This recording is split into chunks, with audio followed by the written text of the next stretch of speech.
Xaqan Film Kinostudiyası təqdim edir.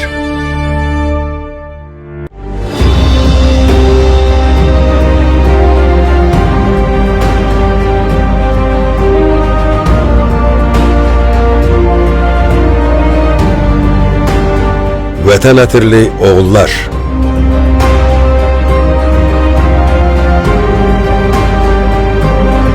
Azərbaycan tarixinə qızıl hərflərlə yazılan 44 günlük vətən müharibəsində igid oğullarımız Müzəffər Ali Başkomandan İlham Əliyevin rəhbərliyi altında zəfər səllaməsi yazdılar.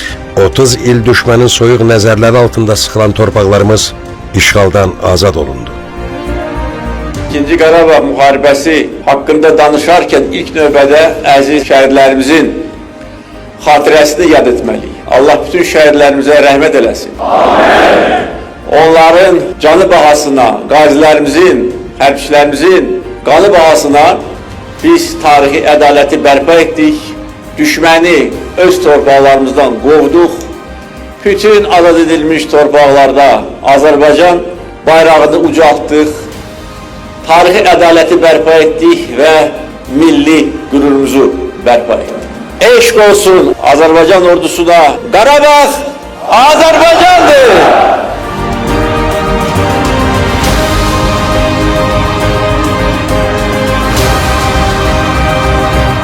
Şərəf tarixini yaradanlar arasında Kəlbəcər rayonundan olan igid oğullarımız da vardı. Şəhid Elşən Dağıstanoğlu Məmmədov. Məmmədov Elşən Dağıstanoğlu 06 fevral 1996-cı ildə Tərtər rayonunun Hacıqərvənd kəndində anadan olub. Əslən Kəlbəcər rayonundan idi. 2014-cü ildə orta məktəbi bitirəndən sonra səfərbərlik və hərbi xidmətə çağırış üzrə dövlət xidmətinin Kəlbəcər rayon bölməsi tərəfindən həqiqi hərbi xidmətə çağırılıb. 2016-cı ildə hərbi xidmətini başa vuran Elşən Məmmədov 2019-cu ildən etibarən silahlı qüvvələrin en saylı hərbi hissəsində müddətdən artıq həqiqi hərbi xidmət hərbi qulluqçu kimi fəaliyyət göstərib. Elşən Məmmədov 2020-ci il sentyabrın 27-sindən Ermənistanın işğalı altında olan ərazilərin azad edilməsi üçün başlanan Tərtər-Ağdərə istiqamətində gedən döyüşlərdə böyük şücaət göstərib. 26-sının gecəsi görüntü ilə zəng elədim. Dedi, yox mama, bu dəfəm inşallah Allahın köməkliyi ilə inşallah sizi Kəlbəcərə aparacağıq.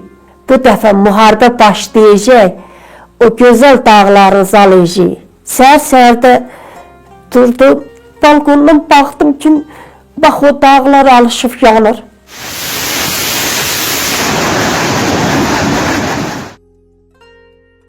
Çox döyüş bölgələrində Elşən ön xəttdə olmuşdu. Düşmənə qarşı amansız döyüşlər aparmış, Talış işğaldan azad edilmiş, Suqovuşanı işğaldan azad edilmiş. Mən onu saha düşdə zəh vurdum, o bana bildirmədi ki, döyüş gedir. 19-cu günü. Aradan bir saat keçdi. Onun hərbi yoldaşlarından bir nəfər zəh vurdum bana. Mənə bildirdilər ki, Elşən yaralanıb. Yəni Bərdiyə gətiriblər. 19-cu günü idi. Mənə bildirdilər ki, artıq Elşən şəhid oldu.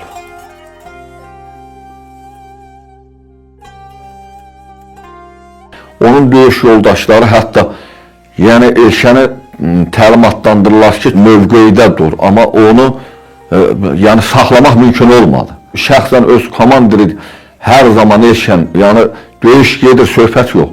İrəli getmək lazımdır, amma hər zaman gözləmək də lazımdır. Yəni Elşəndə lap uşaqlıq devrindən qorxu hissi olmadı.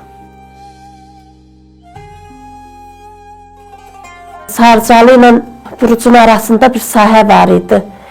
Ora gəlirdim həmişə. Dizin sürünürdüm. Öz balam üçün, yox ordumuz üçün.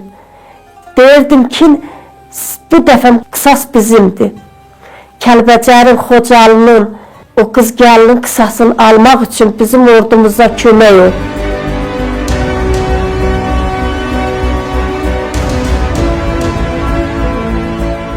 ildir torpaqlara həsrət qalmışdıq. Biz o amalla yaşayırdıq. Yəni o günü gördük. Allah cəm şəhidlərə qəni-qəni rəhmət eləsin, məkanları cənnət olsun. Onların hər biri bizim balalarımızdır. Onların hər birinin ruhu qarşısında baş əyirəm. Vətən sağ olsun. Məmmədov Elşən Dağıstanoğlu 19 oktyabr 2020-ci il tarixdə Ağdərə istiqamətində gedən döyüşlərdə qəhrəmancasına şəhid olub. 20 oktyabr 2020-ci ildə Bərdə rayonunun Qazaxlar kəndində dəfn edilib. Vətən uğrunda və Soqovşanın azad olunmasına görə medalları ilə təltif olunub.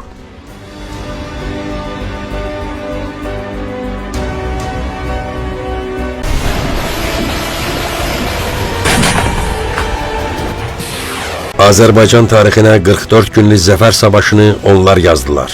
Bu torpaqları vətən eləyən oğullar. Onlar özləri yaratdıkları tarixin vətən ətirli oğullarına çevrildilər. Qələbə, zəfər tarixini yazanlar da, yaşadanlar da onlar oldu. Vətən müharibəsinin hər günü bizi addım-addım qələbəyə çatdırdı. Bu torpaqlar qəhrəmanlarımızın sayəsində əsl sahibinə, bizlərə qayıtdı. Torpağı, vətəni yaşadanları yaşatmaqsa bizlərin borcudur. Qarabağ Azərbaycandır. Həyat belədir ki, bunun əvvəli də var, sonu da var. Heç kim əbədi həyatda qalmır. Amma şəhid olmaq bu xalq qarşısında, tarix qarşısında və gələcək nəsillər qarşısında böyük xidmətdir.